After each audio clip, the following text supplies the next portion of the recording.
continuando, né?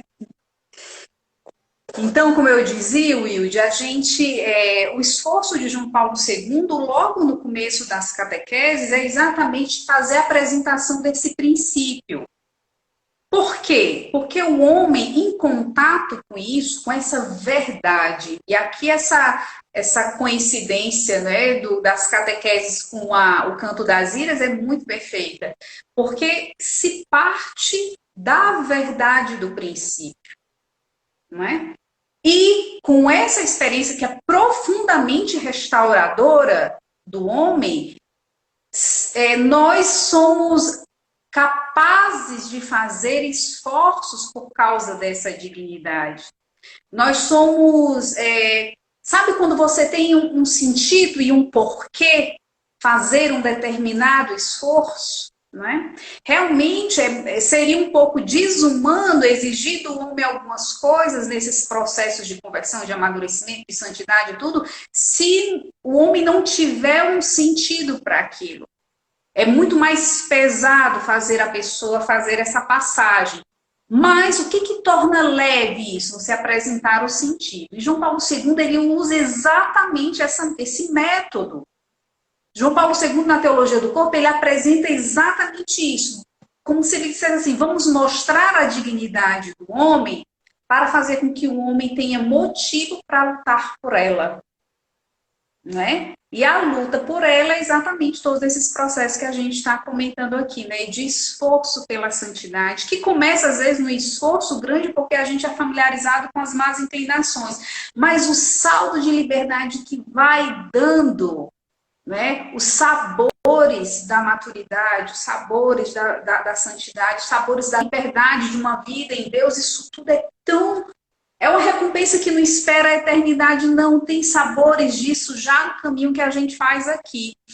E João Paulo II usa isso como um método nas catequeses. Né? Ele vai apresentando, como você mesmo dizia, o lado bom. Né? O lado bom, o lado belo de se ter um corpo.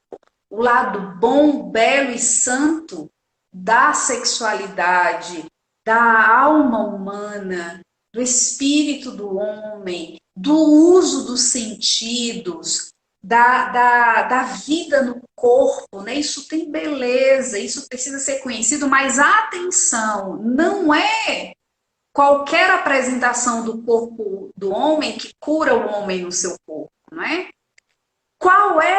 Quais são os conceitos, qual é a apresentação do corpo humano que traz ao homem uma cura verdadeira nessa instância, não é? Deus que criou o homem. Então, querer um caminho de crescimento, de maturidade e de cura nesses aspectos, prescindindo do conhecimento da ciência que Deus tem e que só Ele tem, de quem é o homem no seu corpo, como diria Santa Teresa, é um desatino, né? É um desatino. Então, o princípio da teologia do corpo, e é esse o destaque que a gente está querendo dar nesse curso hoje. Você pode até estar pensando assim, meio que pena, eu pensei que teologia do corpo vocês iam falar alguma coisa assim da parte dos relacionamentos, de namoro. Não é o começo, não são a vida a vida afetiva, não é isso, não são essas as bases da teologia do corpo. As bases da teologia do corpo é o princípio, é o plano de Deus, é como Deus pensou o homem, não é? É você parar para ver como o padre Cristiano, quando a gente fez a escola de líderes sobre teologia do corpo em 2013, não é? Em Fortaleza, e aí eu fiz, na época, algumas reuniões com o padre Cristiano para a gente apresentar, né, como é que a gente ia esquematizar para 10 dias esse tema e tudo. E ele me disse assim, eu acho que a gente deveria apresentar as bases. Porque quando se coloca as bases, isso dá às pessoas a condição delas lerem qualquer uma das 129 catequeses depois. Né? Então, a gente trabalhou nessa escola de líderes, como a gente está fazendo aqui, colocando as bases. E na época o Padre Cristiano gravou uns 8 DVDs, né, sobre esse tema e tudo, e a gente falou bastante sobre isso. E eu me lembro que ele, uma das falas, ele dizia uma coisa muito bonita, com aquela poesia Cristiano Pinheiro, né?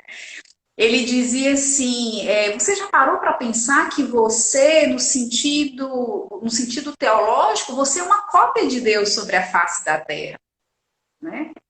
E quando a gente fala de teologia do corpo, a primeira coisa é essa, porque se a gente, levando em conta o que é o princípio, Deus que criou o homem à sua imagem e semelhança, a tradução disso é: você é uma cópia de Deus sobre a face da terra. Você é. No seu corpo. No seu corpo você tem uma estrutura, você tem um funcionamento que, de alguma forma, se pode fazer analogia à vida trinitária, né? A vida trinitária, isso tem muita beleza. Você parar para pensar que, por exemplo, na diferença dos sexos, né? O homem e a mulher no seu corpo, o modo como o homem e a mulher se unem, por exemplo, no ato conjugal, dentro do matrimônio, a fusão dos corpos, né? O modo como o órgão genital masculino e o feminino estão preparados para se unirem, o modo como o encaixe que a natureza humana já vem com ela para proporcionar a união entre os esposos, não é? Isso está registrado na natureza, no corpo do homem e da mulher, e isso é imagem material, né, no nosso corpo, de uma união que é indizível, porque faz parte da natureza divina, do mistério da vida em Deus, né? Eu vou ter o ícone lá, eu fico toda hora tampando, eu coloco o ícone, eu passo o tempo inteiro na frente do ícone. Toda segunda e sábado, quando eu termino a live, que eu vou olhar os vídeos, eu coloco o ícone com o velho e eu passo o tempo inteiro na frente, né? Mas Deus perdoa. Mas, assim, esse mistério da Santíssima Trindade, essas três pessoas que se unem, elas não se despersonalizam, elas não se desfazem, elas não são mutiladas na sua figura, elas são quem são, mas são um único Deus, né? Uma mesma natureza. É esse mistério que Deus depositou no homem ao criar o homem. Ou seja, nosso corpo, em alguma medida, de alguma forma, damos notícia do que acontece ali na Trindade. Nós somos uma notícia, no nosso corpo, nós somos uma notícia, né, teológica, física, do que acontece na vida trinitária. Isso é muito perfeito, isso é muito bonito, isso é muito real. Quando você vê esses dados da natureza divina presente no homem, na mulher, no homem como ele é, na mulher como ele é, não é? Então, por exemplo, voltando para aquele comentário que você fez, as pessoas estranhando, mas o Will de Deus vai ser uma mulher, né? Essa estranheza, um pouco como se Deus fosse um homem na sua natureza divina, né? O verbo foi homem, é homem, claro, né? Mas Deus na sua natureza divina não é homem nem é mulher, Deus é puro espírito, né? Ou seja, não há nada na mulher que se comparar com o que há na natureza divina ofende a Deus. Não ofende. Como também não há nada no homem que, se a gente fazer analogia com o que há na natureza divina, também não ofende a Deus, porque o homem e a mulher de lá vieram e lá cabem. Amém. Não é? Com o seu corpo, com o seu ser, com as características da sua sexualidade. Você vai vendo que os esforços de João Paulo II na teologia do corpo é exatamente isso, esclarecer, provocar uma contemplação, porque esse mistério é maravilhoso, não tem que... Meu Deus, que pobreza uma pessoa viver sem conhecer isso, né? Quanto sofrimento ela pode continuar carregando porque não sabe, porque ela desconhece as belezas, a profundidade e o descanso que é saber tudo isso, né? Isso dá leveza à vida, né, Will? Vai falar tudo, porque tu tá balançando na cabeça com quem diz assim, e agora sou eu. Não, só estou aqui ouvindo, sendo formado, estou já pegando meu caderno de oração ali, vou anotar tudo e vou rezar amanhã. Amanhã eu vou rezar com isso tudo aqui. É muito. Quando tu falava, Mel, eu lembrava também que muitas vezes, infelizmente também, nos é apresentado o corpo quando a gente é criança como algo ruim, né?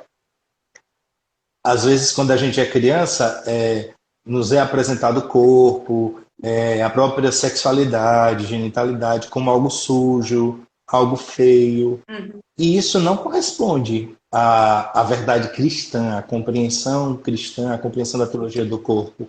Porque, assim, existe uma beleza, como você dizia, eu sou notícia, né? Eu, tanto quando você disse isso, eu disse, meu Deus do céu, então eu sou notícia maravilhosa, viu? Porque,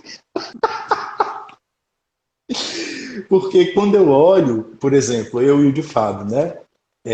Eu sou celibatário, mas eu Uhum. sou um homem. E como homem, Uhum. eu tenho o meu corpo que, como todo homem, todos os meses, o meu organismo se prepara para viver tudo que é próprio da minha natureza. E tudo isso é um dom, é um bem e é uma alegria.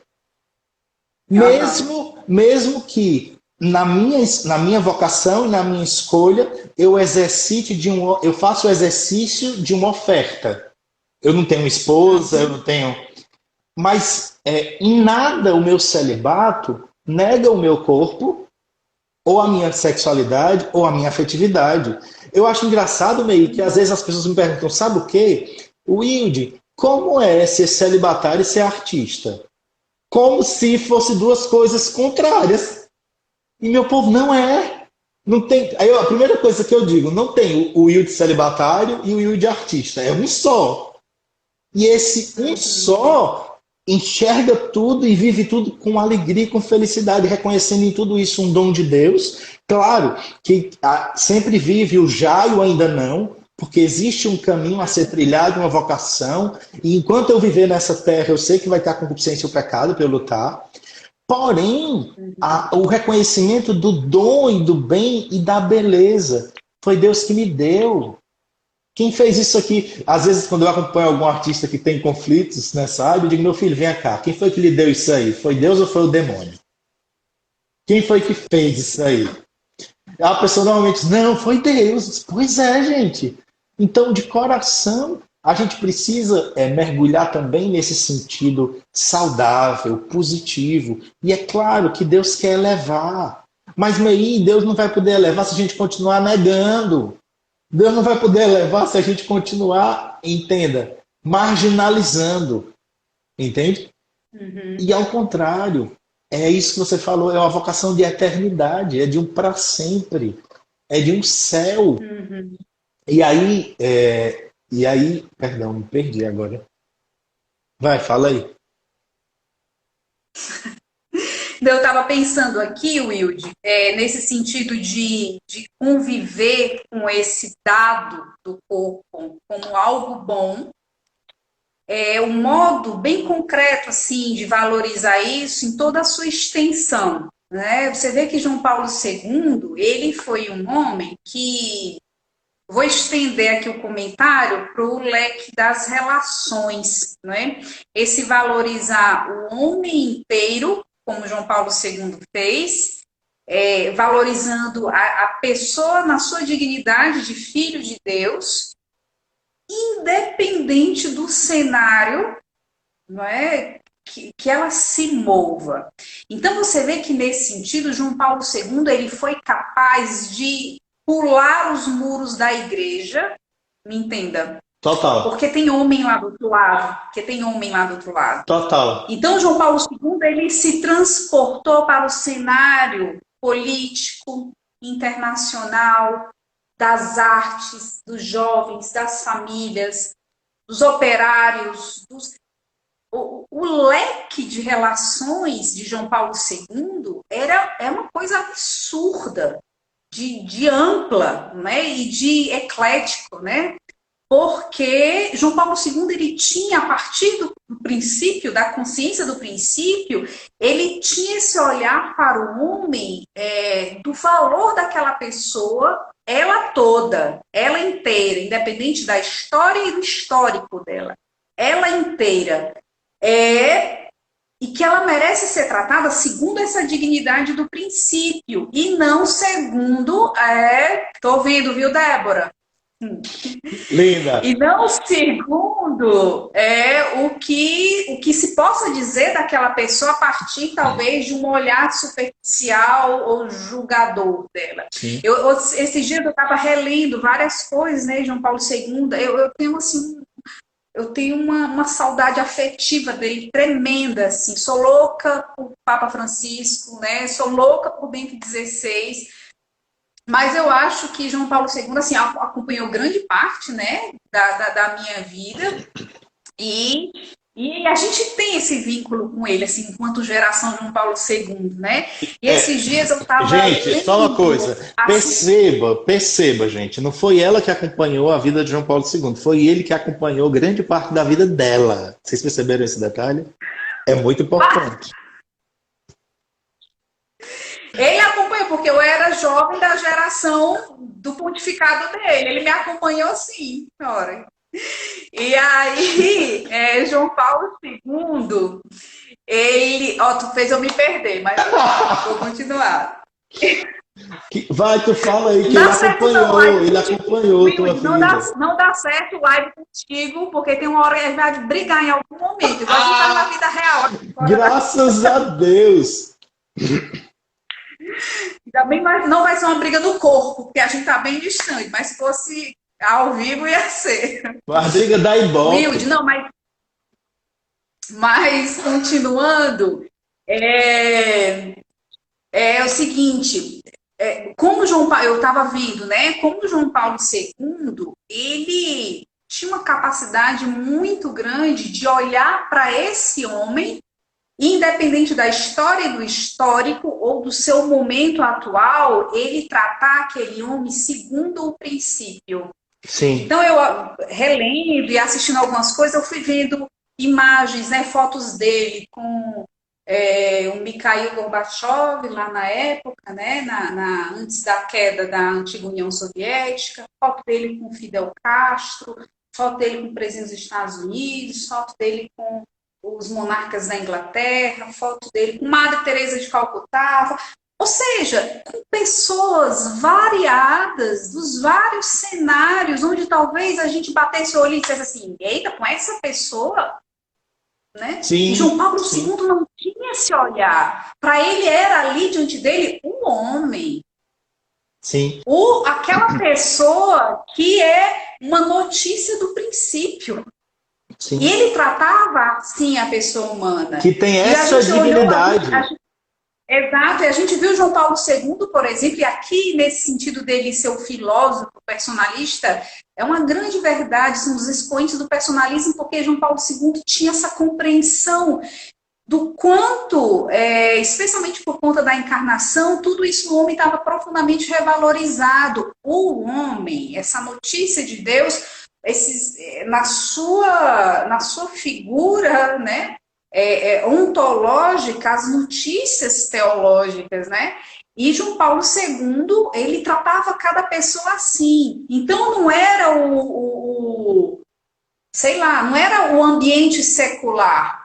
Ah, não, ali eu como Papa nesse ambiente secular. Não, ali está o homem. E foi dessa forma que João Paulo II foi se envolvendo com artistas, com operários, com políticos, com esses ambientes todos, por causa da visão dele de homem. Sim. Isso faz muita diferença no campo das relações. Aí, só concluindo, e você entre maravilhosamente, porque você está na ponta da língua com algo assim divino para dizer. Mas só fechando o pensamento, é só para a gente ver como a nossa visão do princípio, ela influencia muito no campo das nossas relações.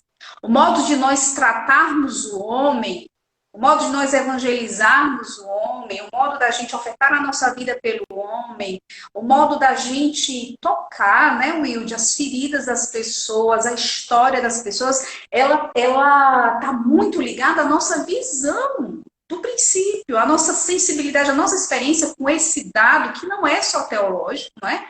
Mas esse dado fundamental a respeito do próprio homem, né?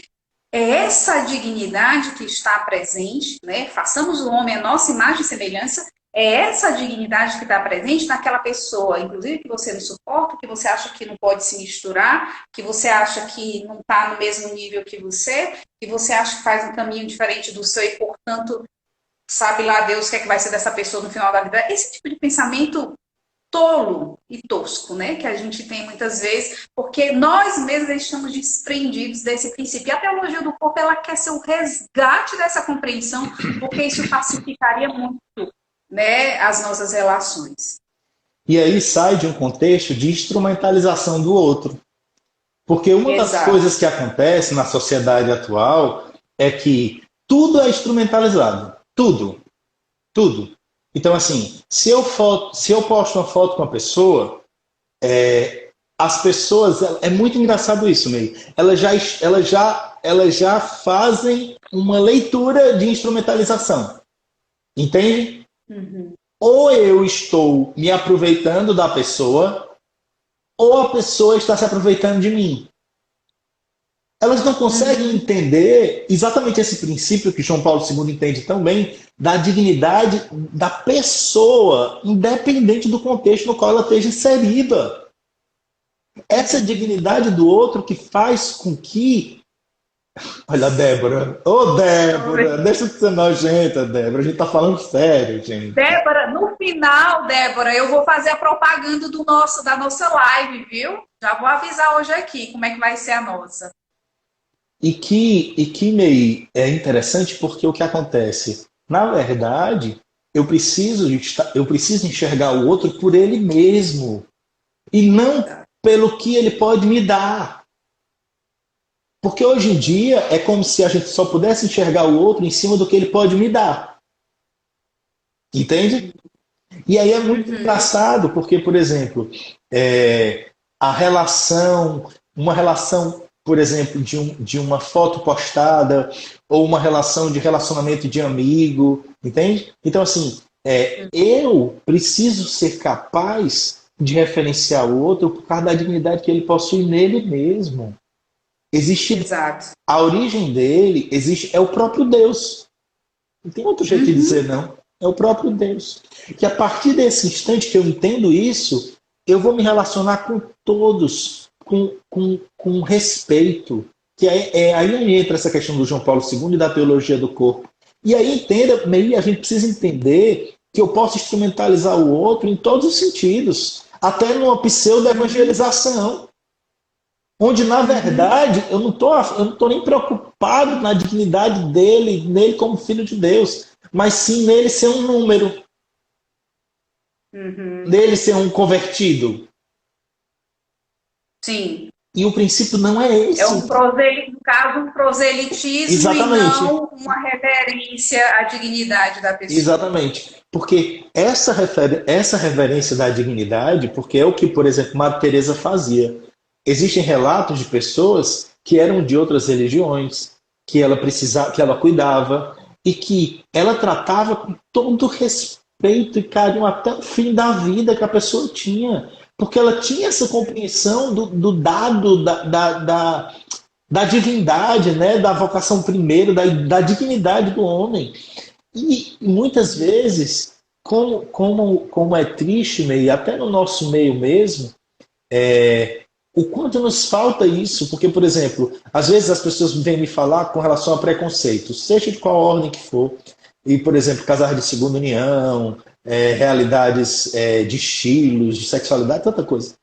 E é muito importante a gente entender que o problema não é uma questão do politicamente correto, mas a questão diz respeito à dignidade daquela pessoa, que antes de ser qualquer coisa, ele é um filho de Deus amado, que foi criado à imagem e semelhança de Deus. E que por isso mesmo merece o meu respeito.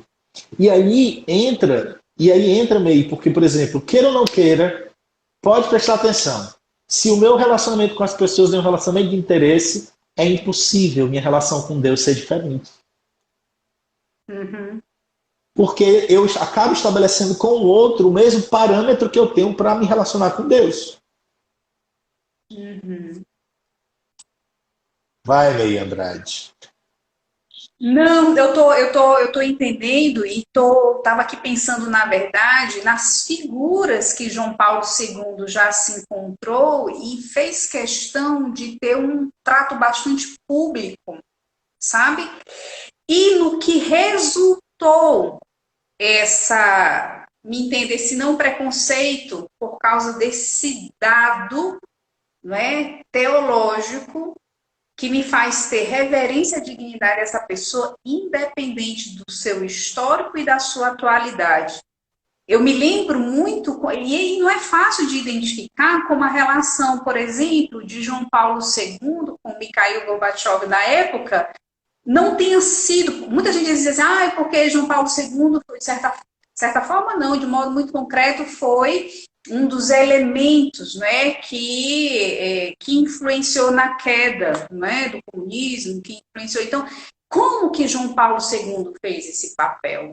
Né? Ele não fez esse papel como um diplomata ou como um homem político. Ele fez esse papel através desse dado, né? Então, ele tinha um trato com essa pessoa que era a cabeça, né? Vamos dizer assim, desse regime na época, e naquele contexto ali geográfico, né, geopolítico. João Paulo II foi, na verdade, foi com o resgate da dignidade, né? Foi a reverência à dignidade, a imagem de Deus presente naquela pessoa que facilitou diálogos decisivos que culminaram nesse evento. Né? Sim, e foi na história dele toda, né, Ney?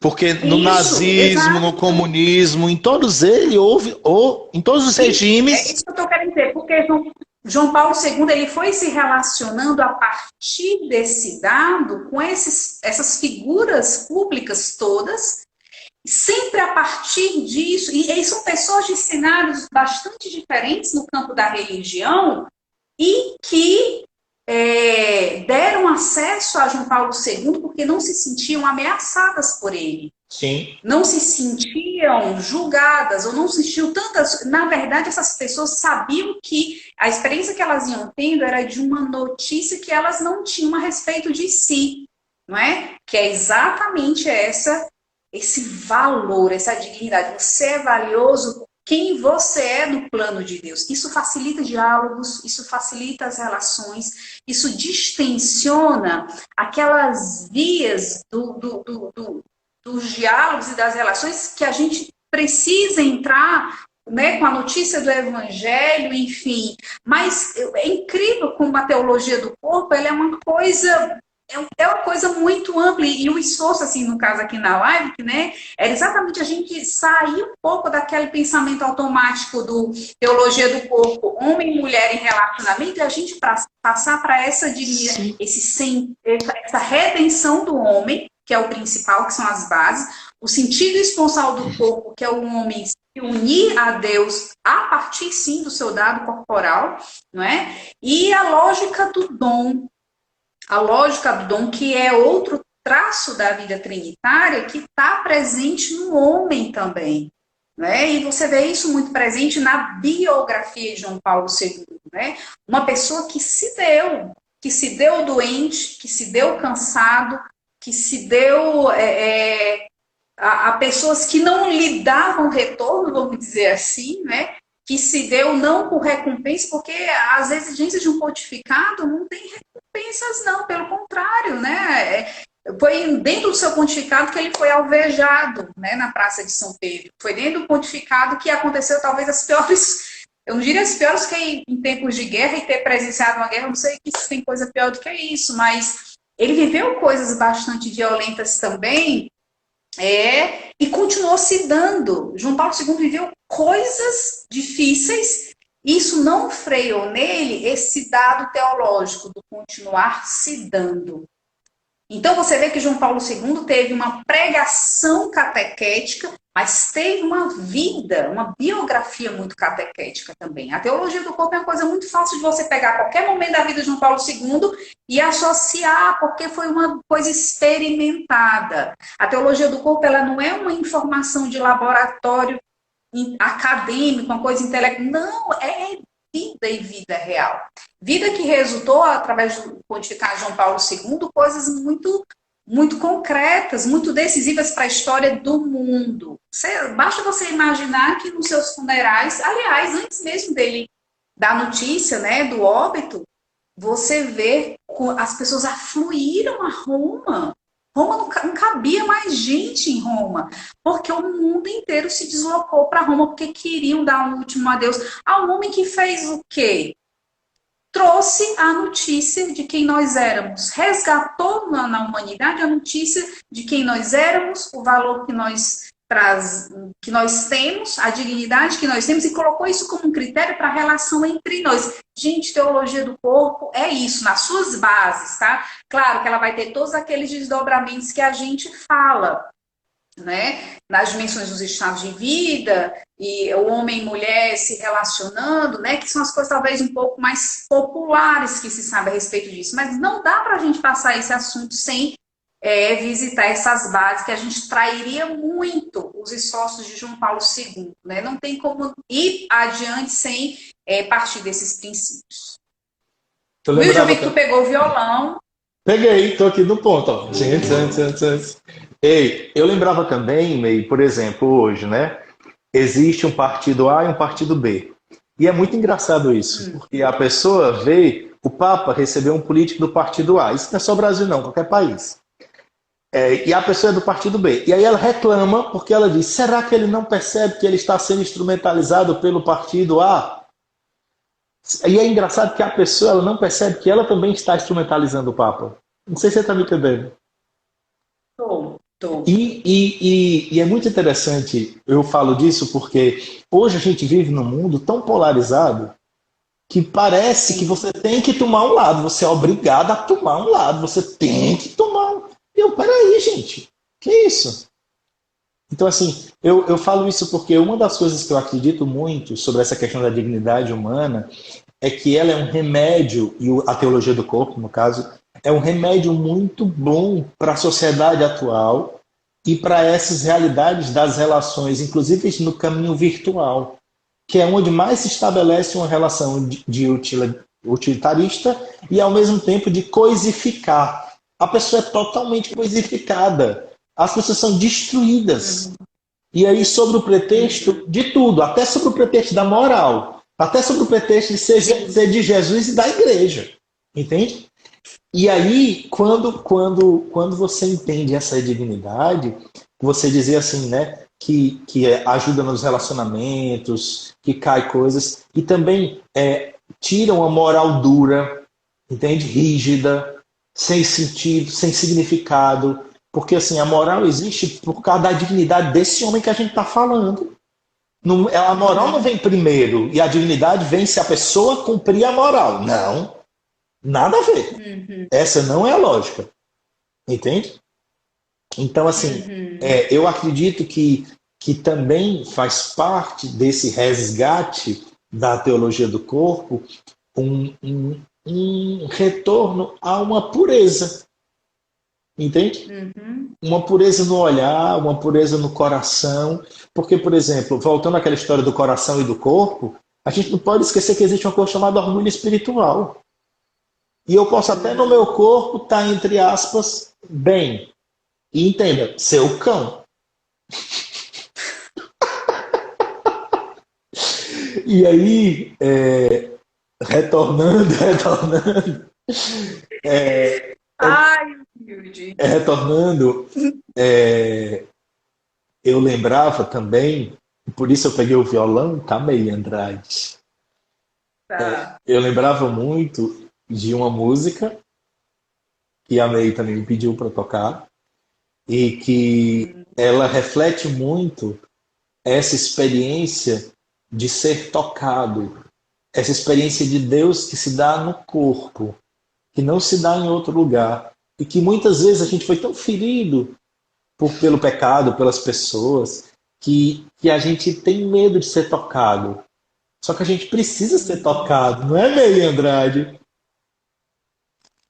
Ele gosta, né, Débora? Gosta. E deixar que Jesus roube o nosso coração. E aí eu queria cantar essa música, se a May deixar. Claro, há pedidos, inclusive. Vocês estão ouvindo o violão aí? Tá.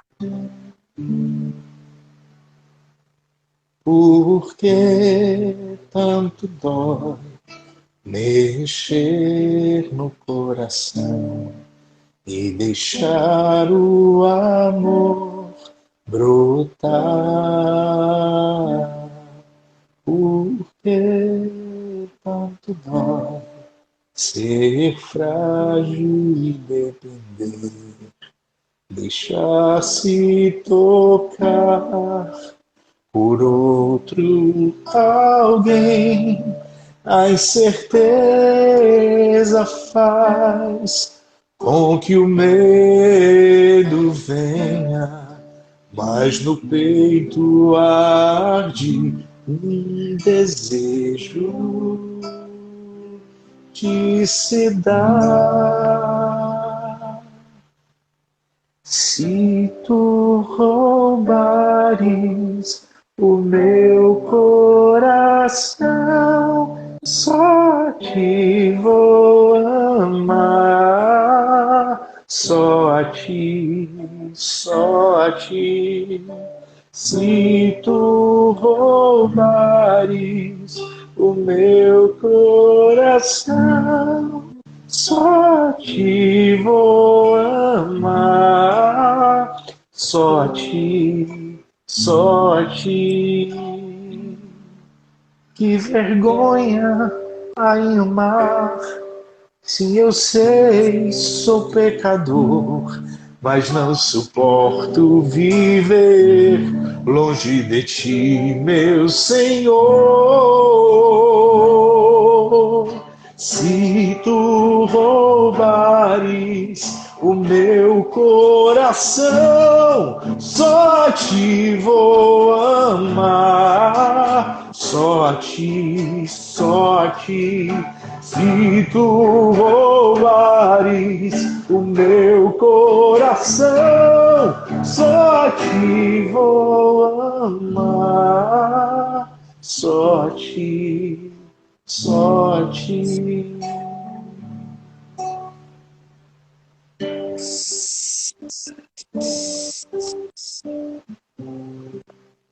Pensei que ele ia me negar essa, viu? O que é que eu te nego? A nossa reconciliação está sendo ao vivo, né, Will?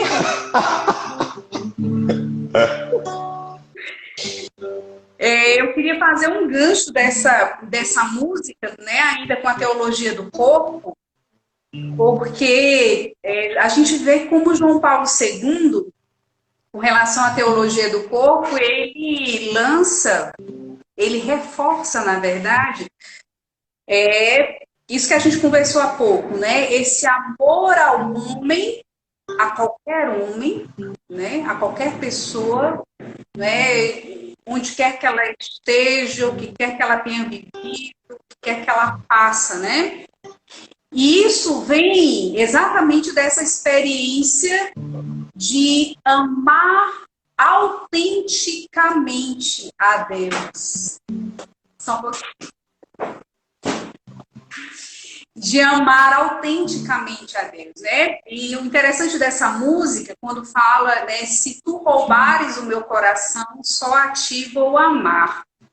São João Paulo II, na teologia do corpo, ele faz uma como é que a gente poderia dizer, uma reinterpretação dessa experiência do amar só a Deus.